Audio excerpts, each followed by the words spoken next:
You're listening to a production of the National Media Archive.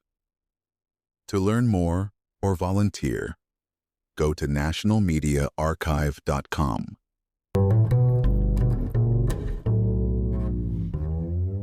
Have you noticed how the word digital nomad has gone from buzzword to household concept? Picture this. Thousands of remote workers trading cubicles for palm trees, laptops for hammocks. That's what's happening in Costa Rica, especially since the pandemic hit. Now, you might be thinking, aren't tourists always coming to Costa Rica? True, but this is different. These are people like Arab Americans, Europeans who aren't just visiting. They're moving in, sometimes for good. They're seeking not just a vacation, but a whole new way of life, blending work with paradise. Let me set the stage for why this matters so much. So, why Costa Rica? Is it just about the beaches? Actually, it's the entire package. Political stability. Did you know Costa Rica abolished its army in 1948?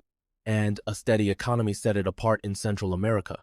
With two oceans, the Pacific and the Caribbean, the country offers biodiversity hotspots and breathtaking coastlines. But here's the twist. Most people cluster in the Central Valley, far from the surf towns. Now, imagine what happens when remote workers discover these hidden gems. Suddenly, places like Nosara shift from sleepy to sizzling, and that's where our story really heats up. Let me tell you a story. The last time I visited Nosara, it was a remote, untouched stretch of sand, almost a secret. But rumors started swirling. Nosara was changing fast. Why Nosara? You might ask. The answer lies in its isolation dirt roads, limited access, pure nature. But now, it's on the map for digital nomads. The buzz? It's the perfect blend. Enough people for community, but few enough for tranquility. And with the beachfront protected as a national area, development is tightly controlled. But is this protection enough to preserve its magic? If you've ever wondered what it's like to work with sand between your toes, Nosara's new co-working spaces deliver. Think of Selena hybrid between a hostel, a cafe, and an office with fiber optic internet and yoga classes. Technical term, co-working hub basically, a shared office for the laptop class. But here's the conflict. As these spaces multiply, they attract a new, often wealthier crowd: millennials, tech entrepreneurs, and investors. The upside? Economic stimulus. The downside? Rising costs and a growing gap between locals and newcomers. It's a classic case of gentrification in paradise. Did you know Costa Rica recently introduced a visa just for digital nomads? If you can prove 3-0 in monthly income, you get to stay with minimal paperwork and zero income tax. There's even a separate visa for real estate investors. Sounds like a win-win, right? But here's the catch. Rapid development can outpace local infrastructure. Imagine a highway built for 5, 0 cars suddenly handling 20. 0. That's capacity strain, a technical term for when demand exceeds what a town can handle. So, is Costa Rica trading its soul for investment? Or is this the evolution it needs? Let's talk about the elephant in the room. Housing. What happens when everyone wants to live in paradise? Prices soar, rentals vanish. I heard from a young locale who's been sleeping in his car for 3 days because there's nowhere to rent. That's supply and demand in action. Too many buyers, not enough homes, so prices skyrocket.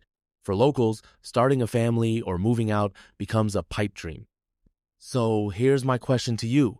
Can a paradise still be paradise if the people who built it can't afford to live there?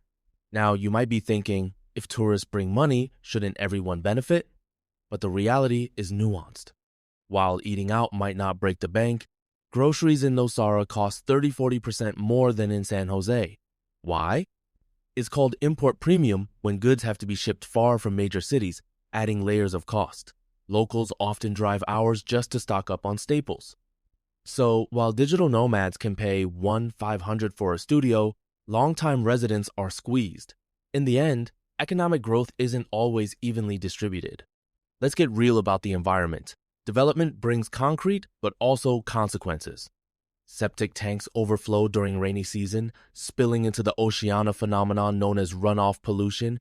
Ear infections spike, locals avoid the water. It's a domino effect. More buildings demand more resources, but the ecosystem's capacity, think of it like a sponge can, only handles so much. When that balance tips, everyone suffers. So can Nosara expand without sacrificing the very nature that makes it special? All is not lost. Local committees are fighting back, pushing for strict zoning, no high-rises, build around trees, not through them. This is sustainable development growth that protects natural resources for future generations. Residents are even banning ocean-facing lights to protect nesting sea turtles. Now, you might wonder, can small actions really make a difference? In Nosara's case, yes. The protected national park means no beachfront mega hotels, and that's huge. But it'll take constant vigilance to keep paradise from slipping away. So, here's the big question. Can Nosara stay Nosara? The wave of digital nomads isn't stopping, if anything, it's just begun. But there's hope. From grassroots activism to legal protections, the community is taking its future seriously.